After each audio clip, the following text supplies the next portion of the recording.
বিকালে গিয়েছিলাম একটু ছাদের উপরে, আবহাওয়াটা বেশ সুন্দর, মনে হয় বৃষ্টি হবে। ছাদে আসলে আমার মেয়েটা ভীষণ খেলা করে, খুব আনন্দ করে।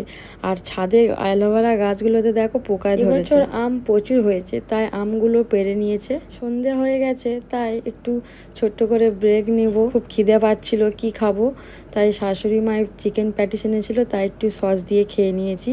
আর রাতের রান্নারও জোগাড় করছে, এদিকে রান্না হবে কুমড়ো দিয়ে, মাংস দিয়ে, এতে একটু আলুও দেবো। কুমড়োটা বেশ মিষ্টি, খেতেও টেস্টি হবে। ব্যাস, কুমড়োগুলো এবার কাটা হয়ে গেছে, এবার উঠবে কড়াইতে। আমি রান্না করব না, করবে আমার শাশুড়ি মা, আমি শুধু একটু নাড়ে দিচ্ছিলাম।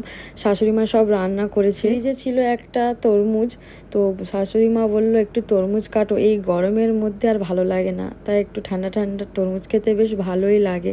আর আমার বাবুটাও বেশ তরমুজ খায়, তরমুজ খেতে খুব ভালোবাসে, তরমুজ খেতে খুব ভালো লাগে, তাই আমিও একটু তরমুজ খেয়ে নিলাম।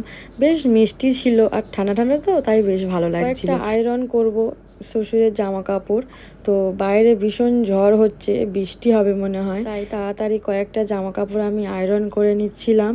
বলতে বলতে দেখো কারেন্টটাই চলে গেল, আমার সবগুলো আর ইস্ত্রি করা হলো না। চলে যাওয়াতে ভিডিওটা কন্টিনিউ করতে পারলাম না। Okay, bye bye, thanks for watching.